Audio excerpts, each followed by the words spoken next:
I Got Greenlit podcast and YouTube show. As always, I am Sam, and I am joined by writer, director, and the creator of Project Greenlight, Alex Keledjian. This is a show where we talk about the movies, young, old, hip, new, current events around the movies, and also, unfortunately, award shows. And that's the topic of today. Alex, how are you feeling? Schmodcast. I hate Oscars.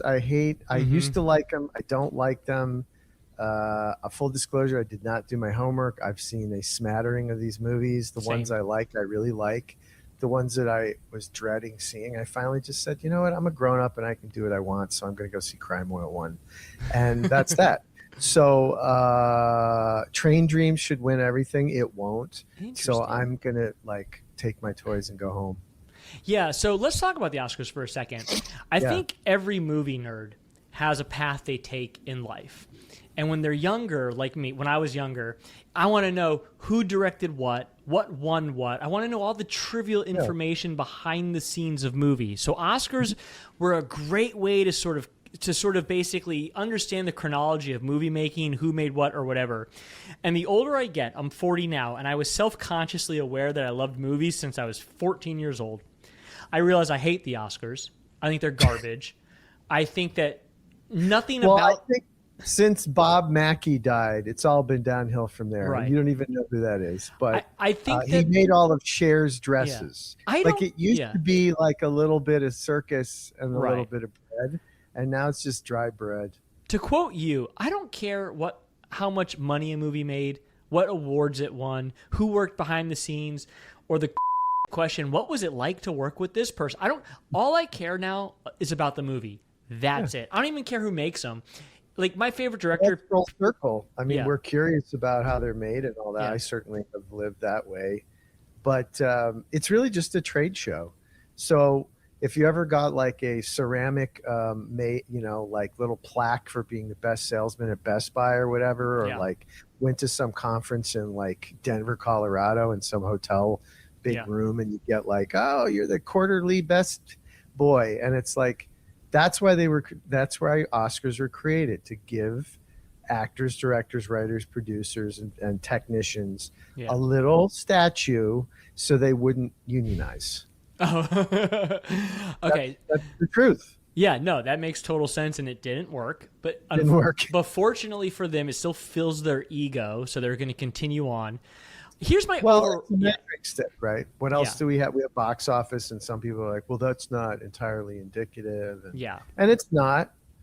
But I don't know that Oscars are either. I think maybe they're not. Were. That's the point. So this is the only point I want to make in the general way of the Oscars. Welcome to our odd Oscar show, where both of us will adopt the position that the Oscars are now superfluous and out of touch. I think the only way a movie can win in life, beyond a fiscal measuring point, is if it's beloved over time.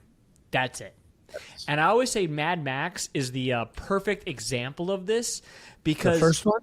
No. Fury Road, actually. Fury Road. Yeah, because that was the year that Spotlight won Best Picture, and nobody ever talks about Spotlight. But everyone keeps watching Fury Road. It's Fury always Road, like the top. It comes on Netflix. People love it. It's the best Mad Max movie and one of the best movies ever made. I think you've kind of hit on something. I think what we should do is, what do you think a good amount? 10 years? Maybe we should be looking at 2016's films and collectively as an audience saying, like, these are who we should talk about. Like, what stayed with us since 2016? Because I think you're totally right. I had the best a theory. Ones never even get it in the moment. Wizard of Oz, Blade Runner, they were not liked in the beginning. Well, to your point, I had a theory actually that every single year where all the nominees are weak, we should just give Malcolm X and Denzel Washington the Oscars for the Malcolm X or Spike Lee's X, right? Give Denzel Washington Best Actor and give X Best Picture, because I was just rewatching that movie the other day, and it's a masterpiece, and it's shocking it didn't win anything. I thought Denzel won. No, he won for Glory and then for Training Day. So Training Day was the make good. That would be another good Oscar show, is the make goods, because there's a lot of career roundup ones. like Scorsese won for The Departed, which is fine. I love The Departed, but you could tell it was a make good for like Raging Bull or something, you know, like the one that we all know is way more high art than The Departed. So you kind of see that a lot of career enders, and even like they'll do when they can't come up with something to give them, they'll do the Irving Thalberg Award. Do you know what that one is? Yeah, that's like the Lifetime Achievement Award, right? It's right, and they it's gave like, it to Peter O'Toole. We never really gave a shit about you the whole time. 50 years, like it was Hitchcock. It was like 50 years. We poo-pooed you. We turned our nose up to you, but come on in for one more time. And they always do. They're always like, thank you. You guys, I knew you'd come around and give me my little gold statue. By the way, if P.T. Anderson wins Best Director this year, this will be his makeup, his make-do. Make good. Make good, excuse me. All right, let's do this, Alex. You ready? I'm going to read you the Best Picture nominees, and then you're just going to riff. You don't. I haven't seen them all either. I just want your general. By the way, when we do a post-Oscar show, I hope we will have seen all of them. Although I'll never see Hamnet, and I'll explain because I'm a father. I just can't. I can't. Yeah. I tried to talk my girlfriend into it, and I said, but there is like a kid or death, and she's like, I can't, and I can't either. Yeah. All right, you ready for this? Yeah, go. All right, Best Pictures. 10 of them. I wish it was 5 like it used to be, but now it's 10. We've got Begonia, F1, Frankenstein, Hamnet, Marty Supreme, One Battle After Another, The Secret Agent, Sentimental Value, Sinners, and Train Dreams. Alex, give us your thoughts. All right. Train Dreams was the best. It not only it does two things on two tracks, because when you put up these lists, what you're really asking is the following: what do you think personally, the person being asked, and then can you please handicap what you think will happen, right? Because it's rare that, like, I mean, sometimes it's just a head and shoulders a win for somebody, but usually it's you have your favorite, and then you kind of sit there and scrutinize, like, politically, is it a make good, is it whatever, and then you kind of come up with an accurate list. I think Train Dreams is both a filmic piece of art as well as the kind of movie that an Oscar should be highlighting. It's not a big movie, it's not a splashy movie, it doesn't have a huge cast, there's nothing to it beyond itself. Okay, One Battle After Another will probably win. It is very good. It's one of Anderson's best in the last probably 5 movies. And it scratches an itch culturally in terms of, I guess this is what we would call sort of a counterculture punch back to the current political times. It's certainly not, stop children, what's that sound? It's kind of not quite on the nose enough for me. I wish that was just a polemic all the way around. Hamnet, two things. What other writers do we tell stories about more than frickin' Shakespeare? Like Shakespeare in Love and this and that and the other. It's like writers are by dint boring. They're imaginators. So let them just be whatever, I don't really care to know about the making of the thing that's so far back. I'm not a lover of the Globe Theater and the dirt on the floor, and like there really is a subculture that's just obsessed with like how Shakespeare became Shakespeare, and then the mystery of, was it really Shakespeare or was it the other guy? Don't care. Marty Supreme was fun and interesting and original. I do think it signals the birth of like a real movie star. Remains to be seen like how big or what kind, but I do think he is a movie star now. Because Dune, you could say, well, the worm was the movie star. This one is, I mean, it's him in a ping pong paddle. Like, good on him. Like it was compelling to watch. It was entertaining. Had a lot on its mind. It was like a lesser Coen Brothers movie, kind of dark but kind of funny, and like period, and a lot, and almost madcap. It had like some of that quality. So Sinners is a great popcorn movie. I think maybe they should split it to 5 and 5, which is like art house mumblecore and like good old fashioned popcorn movie, you know, because Mhm. it would definitely win that. I the musical sequence was as close to anything that I've seen as cool and fun as like, you know, an American in Paris or something. Like that was really affecting to me. If you like La La Land, I felt like, oh, he's doing a musical number here, like very much so. Within a vampire movie, within a race movie, within a period movie, you know. So, and I admire all that. Of all of everybody, I love the chocolate and peanut butter movies of mixing genres and elevating genres and mixing and mashing and doing all kinds of stuff. Great movie. I don't know if it's the best picture Oscar winner movie, but it, you know, it's definitely made an impact on a lot of levels already. Um, who else are we talking about? So there's The Secret Agent, which we haven't seen yet, Heard good things. which I Want to see suspect it. is good. Big Mora fan. Yep. For me, we might Yep. even give him his own app for that. But There's who else? Frankenstein, which we almost don't have to talk about because we did a whole We episode kind on of it. did it. Yeah, Yeah. I hope it wins a lot of technical stuff. Right. I think like its heart is on its sleeve, and I do mean like silk sleeve, handmade Right. with like garish colors, and Mhm. it's like, look, Ma, you know, we're all doing our best Yeah. on the school play kind of vibe. So definitely like costumes and Right. you know sets and all that. There's Begonia, which we just talked about.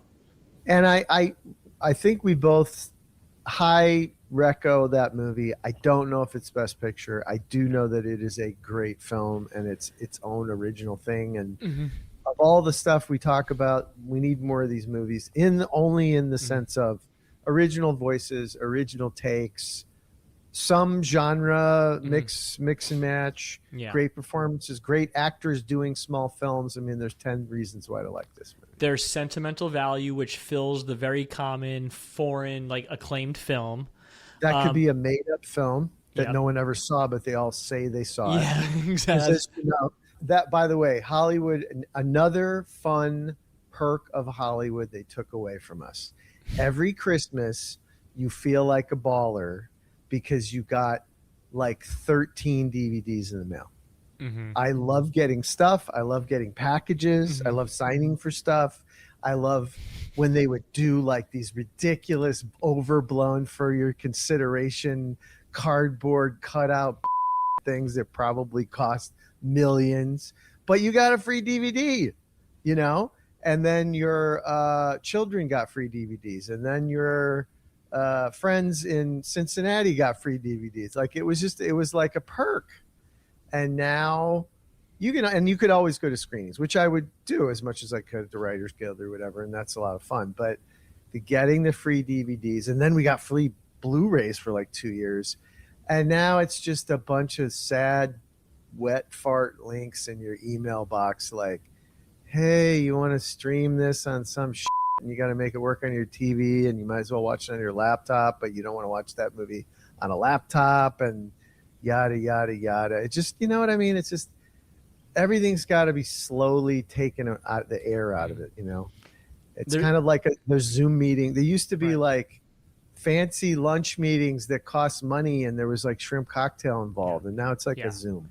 So there's one more movie, by the way, and this is the unofficial Top Gun slot, the slot for the movies that got our butts in seats, and it's F1. So Black Panther had this. There's the movie. I mean, if they said, I don't know, they could come up with some appropriate title, you know, like F1 as a crowd winner. But F1 versus Sinners is a great head-to-head. I gotta say something. As a fan, as a huge fan of Formula One, I watch all racing movies. I gotta say that F1 the movie might be in the running, in the nominations for one of the worst movies ever nominated for Best Picture. And I liked F1, but it's not like, you mean Formula? Yeah, it's just not. Yeah, there's nothing artful about it whatsoever. And there have been good racing movies. By the way, that's what I'm saying. I would argue the same thing with Sinners. They're very fun. They're very formulaic. They deliver on their genre sports movie down the line, old guy, young guy, rivalry, crash, hospital, you know, whatever, goddamn wheelchair race down the hospital, whatever, Days of Thunder. So like, we know, yes, we know, but it's like you're criticizing, you know, a Stouffer Hot Pocket. Like, yeah, we know. There's not much to it. Yeah. But you know, when you come home and you're too tired to cook, beep beep, 2.5 minutes, turn it over halfway through. That's what that one is. And Sinners 2. That's what I'm saying. Train Dreams and F1. There's no concentric circles. I'm sorry. Right. Like, it's just not. Just two. Why 10? 5 and 5. It's got a nice flair to it. You know. I couldn't agree Call more. it like one for us and one for the boys. You know, whatever you want. Like, just something stupid. And even like, go all the way. Get Ryan Seacrest. Get a little real-time voting protocol on the bottom of the screen. Come on, Cincinnati, put them over. Who loves Sinners more than you? Oh, Sinners wins. Like, the people have spoken. All right. Out of all of these nominees, I only have one important thing I want to say about all of these movies, and it's this. Sinners is not a good movie. I just watched Sinners today. Oh, really? Yeah, for the first time. I do not like Sinners. I don't think it's well written. You don't even like it. Like, it's not even. I think it's poorly written. I think it's poorly acted. I think that there's no 3-act structure in the movie. I think that the part of the movie you liked, which was the musical sequence, is one of the most on-the-nose things I've ever seen in my life. It is such it's I can't even call it visual symbolism. Like, I don't know what I call that. The idea that, like, hey, this blues music is the foundation for all future all future black music. It just took me out. Okay. Everything about Sinners. Said, what? Which I thought she's like, it's got TV lighting. She's like, if it was more realistic to the time period, I think it would gain like 2 percentage points. I think it's just, I get it. I'm not arguing. Sinners, guess what? I'm not going to fight you on it. It's not. But what's not important, or what's not important, is that Sinners, or what, I don't know how to say it, but so what it's you're not saying, the most nominated film in the history is not good of Homo erectus is not up to your standards. And here's what I think that's interesting about it. There's been plenty of not good films win awards before, and be nominated. This movie is bloated. It is like if Heaven's Gate wasn't good. It's like, kind of long. It's just bloated. It's ambition run amok. New subject. Best animated movie. I got a list. You ready? Yeah. K-pop Demon Hunters, Zootopia 2, Elio, Arco, Little Amelie, or the character of Rain, which also sounds AI created. I really want to see Arco. I've heard good things about it, but I have no skin in that game, man. Like, when it comes to those movies, couldn't care less. Right. I'm glad they have this the category now. It's relatively new. Yeah. I just want to get off the race thing. Right before we got on air, you and I we were we were discussing this issue. Yeah. Let's get meta for a second. Please. Is this show talking about something we care about and love, film? And you can talk about the elevation of film. Oh, it's the human achievement of this and that. But isn't its primary purpose as a distraction from everyday life miseries? And if so, by bringing in this conversation of, and we delve into politics here and there. Some of the movies allow us to sort of say, oh, maybe they're making a comment on contemporary society. But is the purpose of our show right now, the show that talks about other people's shows, is this an escape? Yeah, that's a good question. I think when it comes to the Oscars, there's no way not to get meta. There's just no way, because so much goes into it. Political. Well, okay. No, so, all right. Fine. All right. This is why we hate the Oscars. This is why we hate the Oscars. But I would feel the same way about Sinners without the Oscars. Yeah, but okay. So then there's the other part of the Oscars, which is like what's the over under? I mean, we should do some predictions and then payoff. Sure. Like, I agree. What's the over unders of the big stupid speeches? You mean who's giving the Adrian Brody or who's winning? Well, no, I mean, yes, that, but I'm talking about the like, look, if it's a good speech and it's a humdinger, like it'll be on the highlight reel forever. It'll make the news. It'll be actually be like a cultural moment. Yes, I love good speeches. My problem is that the heart is there, but some directors, or excuse me, some actors without a good script or a good director go off in the wrong direction. I'm looking at Joaquin Phoenix talking about, I don't know, raw milk or something. Yeah. You remember that? It was like, yes, that's an issue, but why don't we go biggest to smallest? There was actually two great speeches of recent memory where Olivia Colman, when she won for The Favorite, which was a wonderful speech, and and Forrest Whitaker, his speech, which I recommend anyone go on YouTube and watch for Best Actor for Last King of Scotland, is an incredible speech. All right, Alex, here's my prediction for Best Picture. I think Sinners is going to win because I think P.T. Anderson is going to win Best Director. That's how I think they're going to do it. That's the other thing, which is there's the make good and the corrective.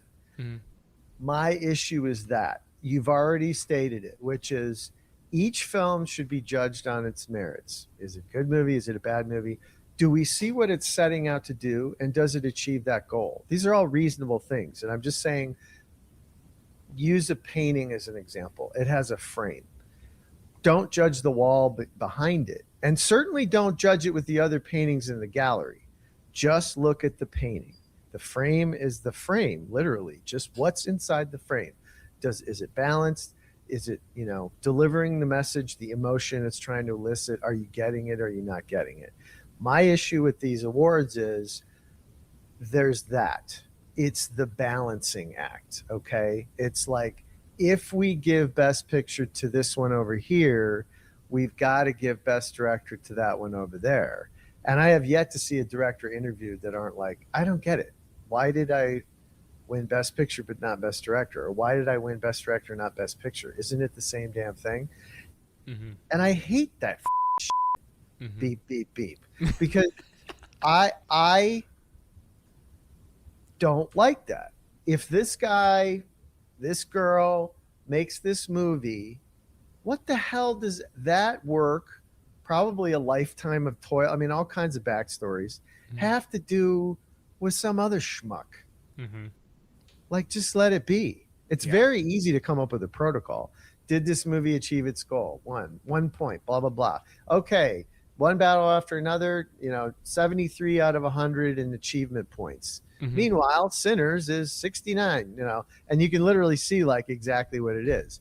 Because right now it's just kind of a, or hey, I'm old and haven't made a movie since 1969, but I'm going to this cocktail party and I want to say that I voted for XYZ. All right, give me your prediction. You're right. You think that's what it is? Sinners and Anderson? Yeah. Okay. I mean, look, this is what I told my daughter, and she said, look, I want this guy to win. I want this guy to achieve. I want this guy to get ahead.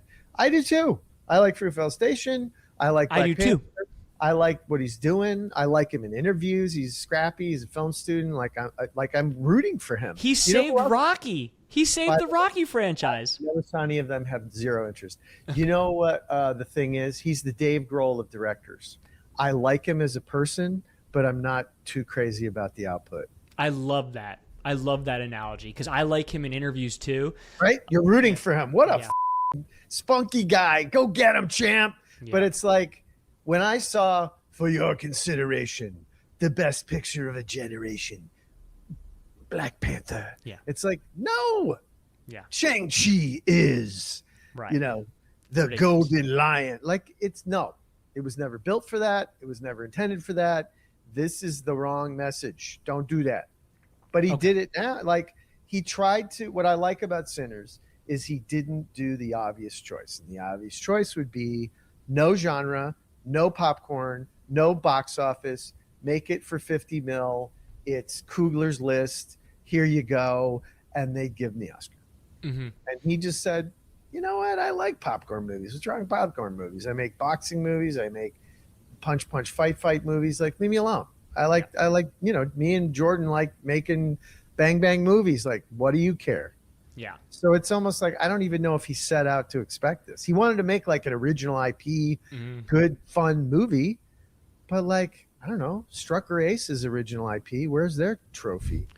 I think if you were to read Sinners, the screenplay, you'd be like, this makes no sense. No sense whatsoever. All right, so now we're going to move to Best Actor because I think that there's something to talk about here, which is the coronation of Timothée Chalamet. Is he going to win? Yeah, I liked Marty Supreme. I enjoyed it. I think we now know, as we've said before, which director makes Hidden Gems and which director makes The Smashing Machine. The brothers.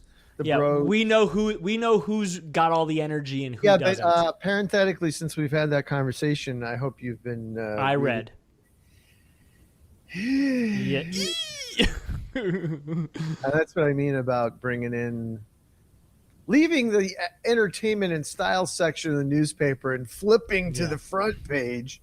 Anyway, for those who are not aware, one of the Safdie brothers has been accused. I don't know the specifics of the legality, but he was a misbehavior on some sets with some young actors, and it was generally derided, and people guess that it might be a major reason why the two brothers aren't working together anymore. It's just that this director has some behavioral issues, possibly legal, definitely moral, ethical, etc.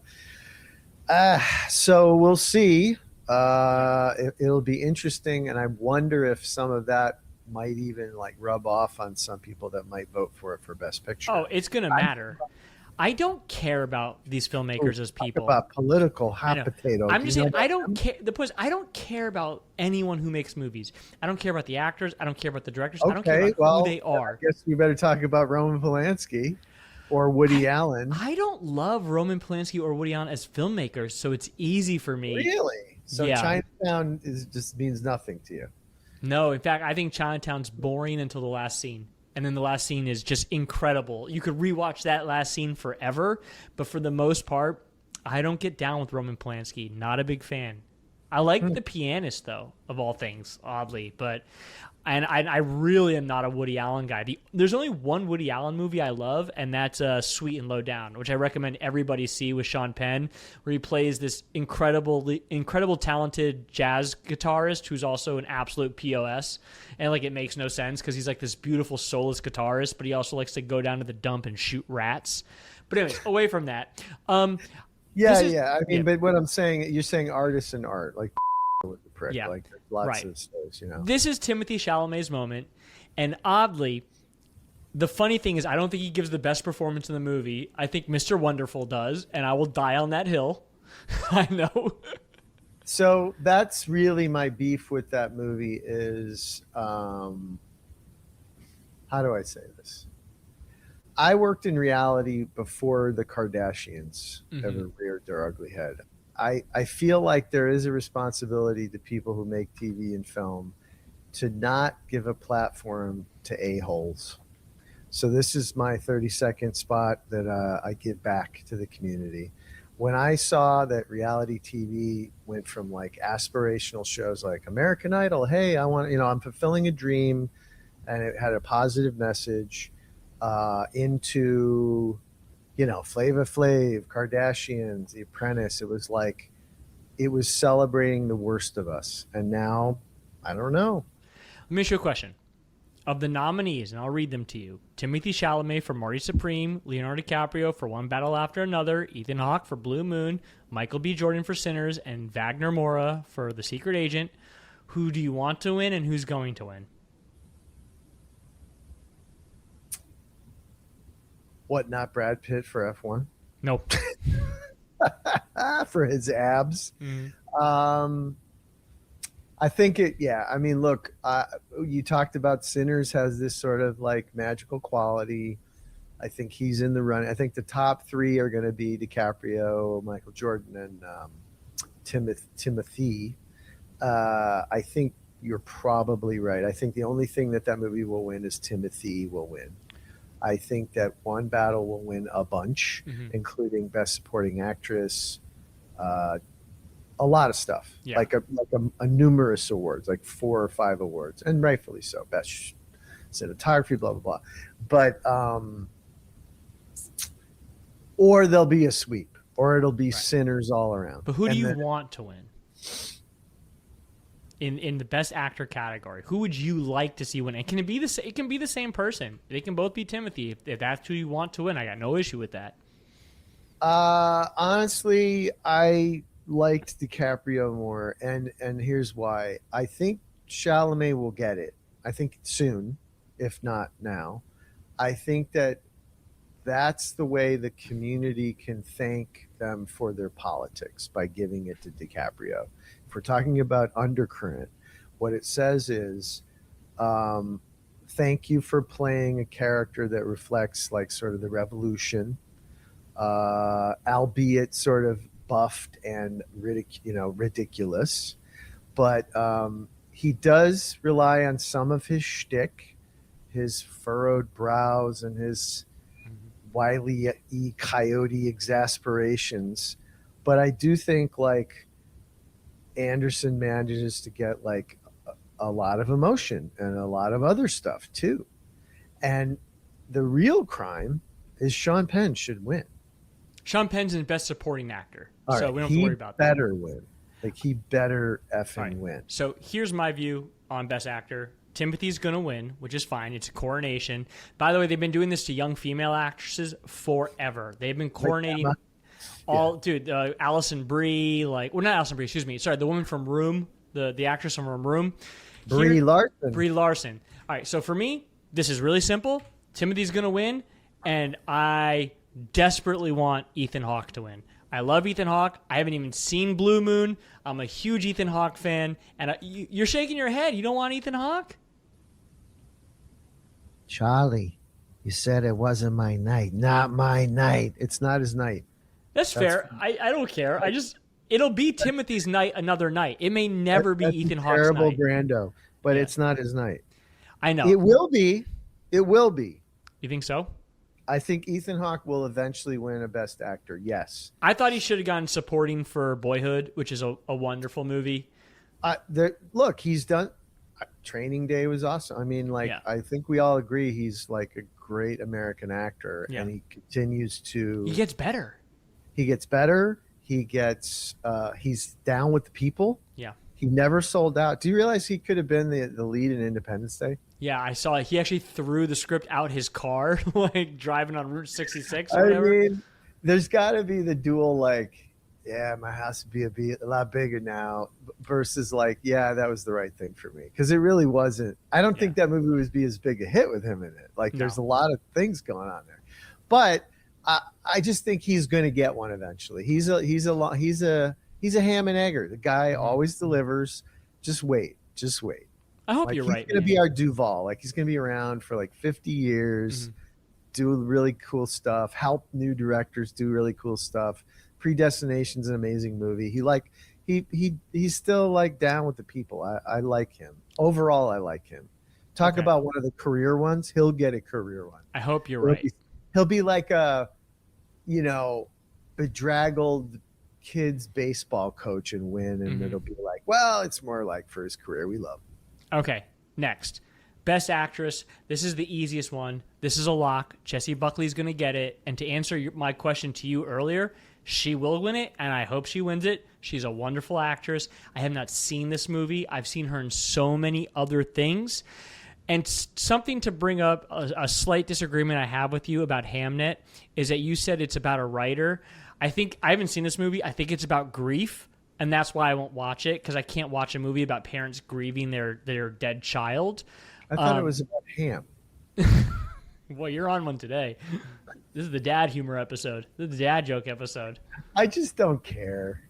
Fair. I just think she's going to get it. I think this is the biggest lock of the night. I also hashtag Chloe Zhao. I don't get it. Yeah.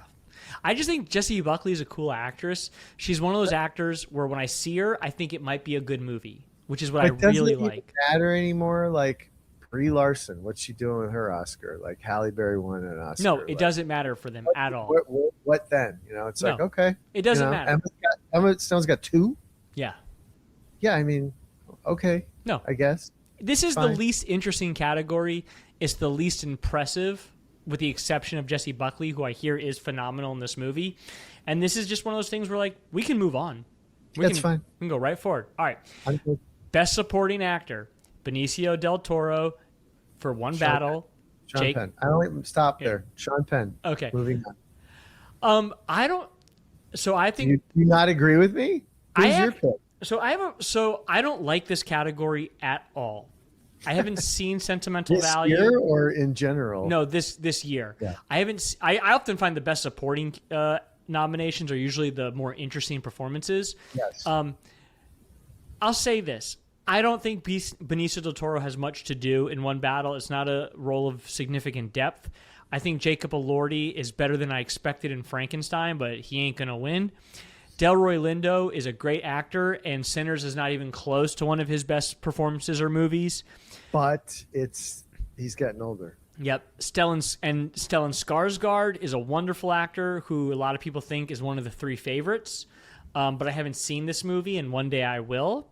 Sean Penn is one of the guys, when I first got into movies like Christian Bale, I was super duper interested in. I was reading all about him. He was just a fascinating actor to me. He was such a because he wouldn't attend these award shows.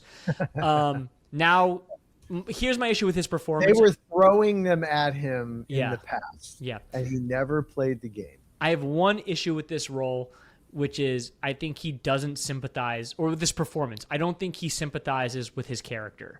And I think that shows. And I think we talked about this in the episode we did on One Battle, where you're supposed to find commonality with your character, and he clearly hates his character, like in terms of like his morality. To speak to, look, I never thought I'd reach the day when I thought 40 was young. Mm-hmm. Okay, you're 40. I am 40. He's not. He's 60 something. Yes. And he looks every minute of it because he smokes and he drinks, and it's all part of the like. He's also jacked. Well, right. So what I'm saying is like I think we Gen X has been with him for so long that we know a little bit about old Sean Penn. And the thing about Sean Penn is Sean Penn hates a lot of people. Sean Penn punches a lot of people. Sean Penn hates himself most. And there's something to be said about that is his, you know how like people say the universe runs on string theory, that it's like beneath protons, beneath atoms, there's just these strings that kind of stretch and whoop and wharf and kind of vibrate. I think his self-loathing is the energy source beneath it all. And I think what you're not seeing is that he does have empathy for this guy. Not his politics and not his aspirations, but the sense of an aging alpha male desperately holding on to that crown, to that top of the mountain, taking the human testosterone stuff, doing the pull-ups, like got the RFK frickin' leather vibe going on, got the ice haircut. This movie has to win some stuff because ice is a real thing. Yeah. And the guy kind of called it. I mean, he looks exactly like that dude from Minnesota. Yeah. And acts like him. And I hate to tell you, but they're around the same height. Yeah. So there's a lot of, I don't think you saw the depth that I saw. What I saw was he hated the politics of the guy, and his way in was, gosh, you're just a sad old man, and this is what you did with your life. And I think Sean, like many great actors before him, especially guys of my age and older, they kind of think that acting is sort of a goofy, fruity thing to do. Mm-hmm. And even though they're great at it, they were raised by men that were like, you're going to do what? Be an actor? Yeah. And so there's always a little bit of the chip on their shoulder, like, what, am I dancing around with tights? Mm-hmm. He's one of our greatest actors, and I do like this performance. But I think the sadness of it is what's interesting. He allows himself to be one of the most pathetic characters captured on film. Oh, yeah. Oh, yeah. And definitely. It's so... I think that was the performance of the film. I think that he had to be that raw a nerve to allow for the humor of DiCaprio. It's like the humor at the expense of Sean Penn is, oh, his public face is so different than his private face in all ways, right? Yeah. I'm going to portray strength when I'm weak. I'm going to portray racism when I actually love black women. All these like incongruities. DiCaprio's role is almost like you could put these two as sort of like a Abbott and Costello, and DiCaprio is the physical buffoon, like the two-man duo, right? There's the goofy buffoon, there's the Lewis and Martin, whatever you want to do, the goofy buffoon and the angry straight man, and you can't have one without the other. That's why that movie works. And you also couldn't have someone play that Sean Penn role that wasn't the DiCaprio of his era, right? It was almost like, oh, so you're the lead. DiCaprio's like 45 now. Like he's the man. He's a man, and Penn is declining. So there's also that layer. Penn of is like, emeritus now. Our two most important. He's tenured. Male artistic. Oscar-winning important actors sort of facing off, in a way. So let me ask you a question. Ready? Who's going to win? Who deserves to win? Penn's going to win because I want him to. Okay. Thank you. Perfect. I All right. will be taking no further questions at this time. You're going to be surprised. Ready? Yes. Delroy will win. Okay. Go on. So who deserves to win? Sean Penn. And here's why. Yes. I haven't seen Sentimental Value. However, I don't want to hear someone Scandinavian give a speech. You know what I saw? The Rural Juror. Well, I don't know what that is. Oh, you don't get that joke? No. So on 30 Rock, one of the actors takes a break from the show to do an arty film. Yeah. And it's called The Rural Juror. Anyway. I don't want to see a Scandinavian guy give a speech. I think Stellan Skarsgård would give a terrible speech. Therefore, I think you would give an amazing speech. I think he can give a good speech on that someone else wrote. I don't think he'll give a good speech. But do you know that that's not funny anymore? He had a stroke. Oh, I didn't know that. So he had and I love him, and I still think he's amazing. Yeah. What did you give to the revolution? Everything. Right. We're talking about, by the way, Andor. Andor. So he had a stroke like before season 2 of Andor. So all that. I had no idea. Yeah. He's an earwig guy now.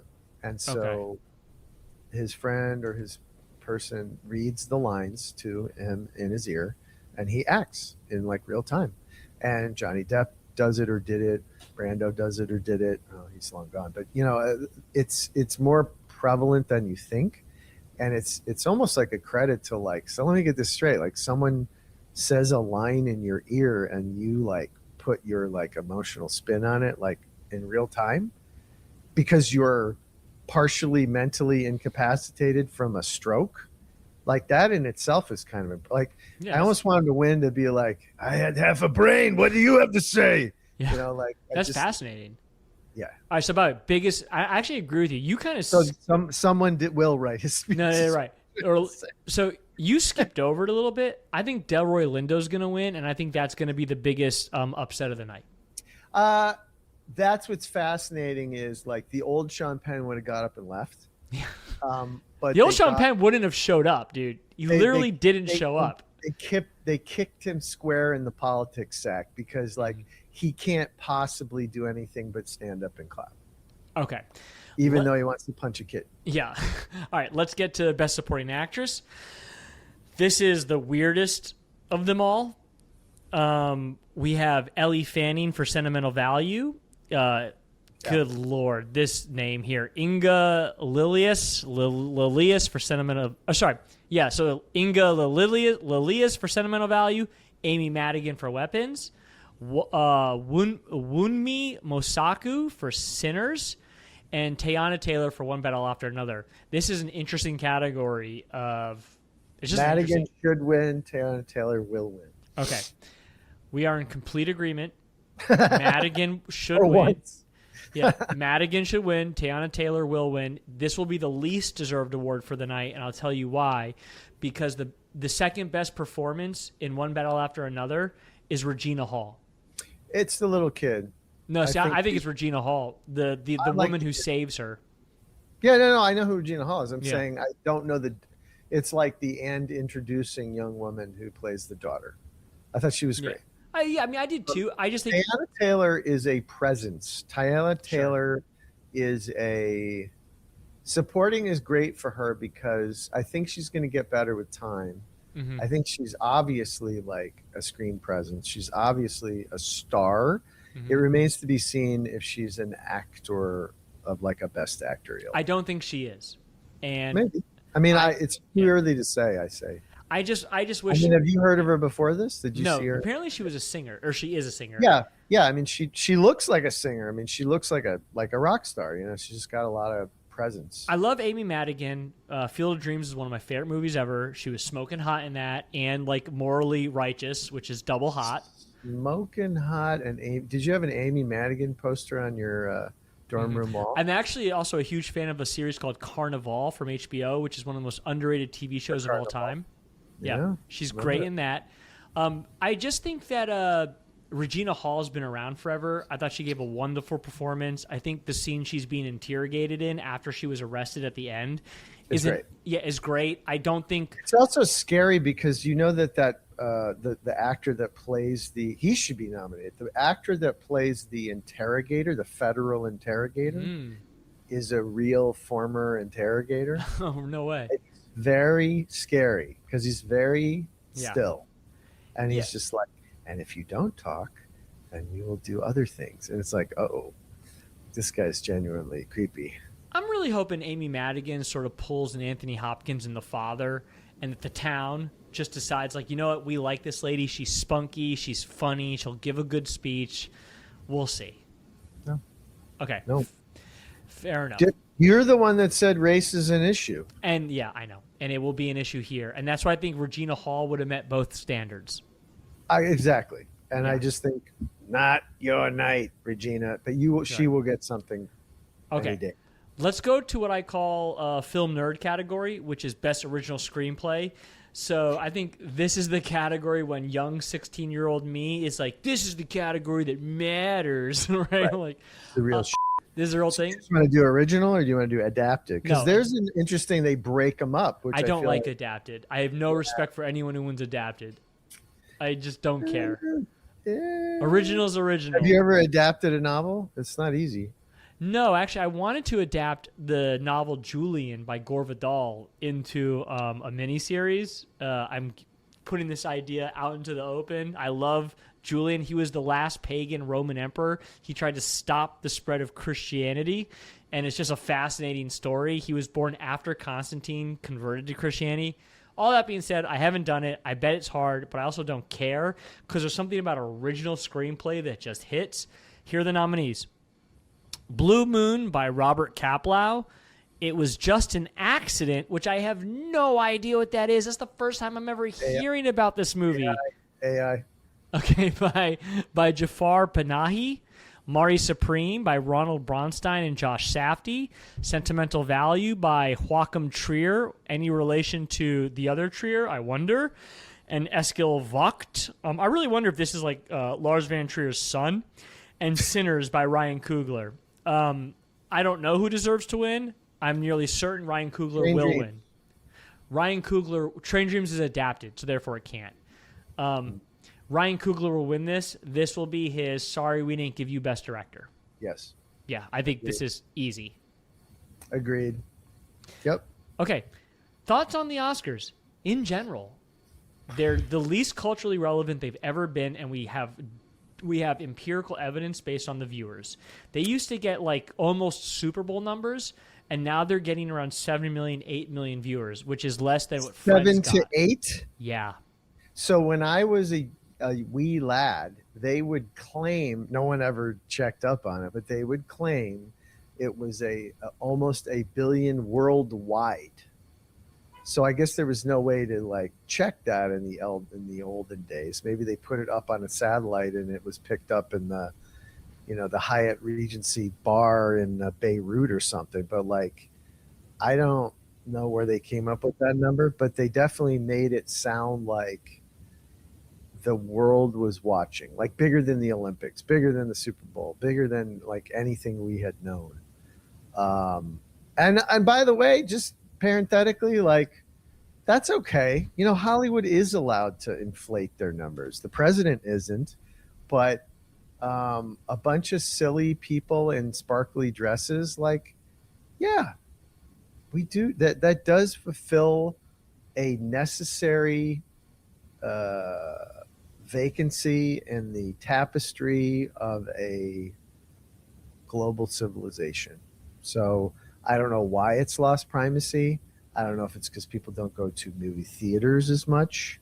I don't know if it's because there's too many movies and it's not as like special.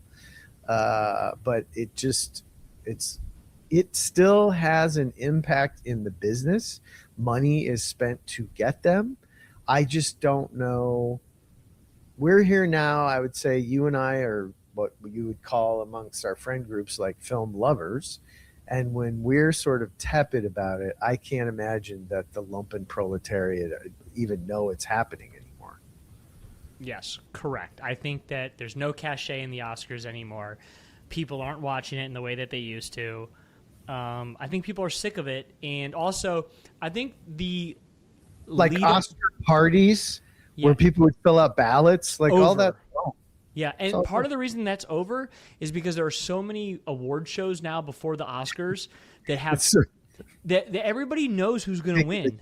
Out of it. Yeah, it's taken and that was a long process of like everybody started scheduling before, and now way too many award shows. Get rid of them. Keep the Golden Globes because it's weird. Well, the Golden Globes fulfills that other thing, which is it's the only time that TV and film and all the celebrities are under one roof. Yeah. You know, and it's that's why it's odd. Yeah. Because you could almost feel the tension of like, why is that son of a sitting closer than me? I'm a movie star. Mm-hmm. You know. Yeah. It's the high school cafeteria. It's the studio commissary. Like, it's the town all gets together, and they all don't really give a shit, but they kind of give a shit, and they like getting dressed up, and you can drink during the ceremony. Yeah, I mean, Ricky Gervais really changed what that award show was about, and I'm fine with it. He truly did. Like, he made it the self-aware, unimportant award show, which I think is far more charming. He made it memeable. None of highlights of that would go on YouTube, and you'd get like 3,000 hits. But if he would like land a zinger, it would get like 2 million. So it's a way to make it relevant to a digital generation. And by the way, Jim Carrey has one of the all-time, if not the best ever, awards introduction speech in the history of award shows in the Golden Globes. Look up Jim Carrey Golden Globes. He has a big beard in it, and it's one of the funniest things you'll ever see in your life. It's so good. And it's so not the type of Jim Carrey funny that we with him with, which is basically silly physical comedy. It is so sharp and insightful, and I cannot like Alex, when we get off of this show today, like look it up immediately. It's just look up Jim Carrey Golden Globes. It's the one where he's got a big beard, and you will laugh your butt off. Well, can we put it on now? Will it carry us out? I'm going to put it on now. From the upcoming film True Crimes, please welcome two-time Golden Globe winner, Jim Carrey.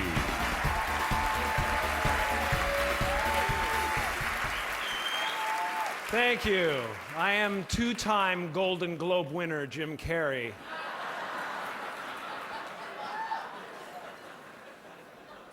You know, when I go to sleep at night, I'm not just a guy going to sleep. I'm two-time Golden Globe winner, Jim Carrey, going to get some well-needed shut-eye. And when I dream, I don't just dream any old dream. No, sir. I dream about being three-time Golden Globe winning actor Jim Carrey. Because then I would be enough.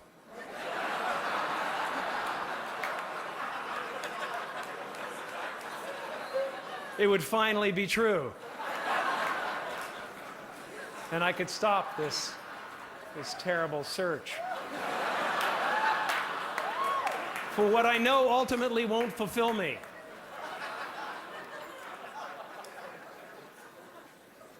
But these are important, these awards. I don't want you to think that just because if you blew up our solar system alone, you wouldn't be able to find us or any of human history with the naked eye. But from our perspective, this is huge. Okay, everybody. And unlike the Academy Awards, we know when to wrap it up. This has been... Wait, I hear the music. They're playing us off. Right, yeah, maybe I should put that in. This has been the How I Got Greenlit podcast and YouTube show. As always, please follow us on YouTube at the Next Chapter Podcast YouTube page, as well as our own YouTube page, which will be coming out soon, which will be working in conjunction with the Next Chapter Podcast YouTube page, and also listen to the podcast. And once again, comment. Guys, like, even if you disagree with our takes, comment. We don't. I got lots of time. I will argue with you online. I got no problem doing that. Alex, once again, thank you so much. And we will do this episode again. We will do a post-Oscar show to see how it went that night, and also hopefully we will have at least seen Sentimental Value and definitely The Secret Agent. At least one of those is an AI creation. All right, Alex. They're have a good both two like general titles. Like it seems like machine made to me, but we'll see. We're gonna go look into that, guys. But anyway, have a great week. We'll see you soon. Yeah, have a good one.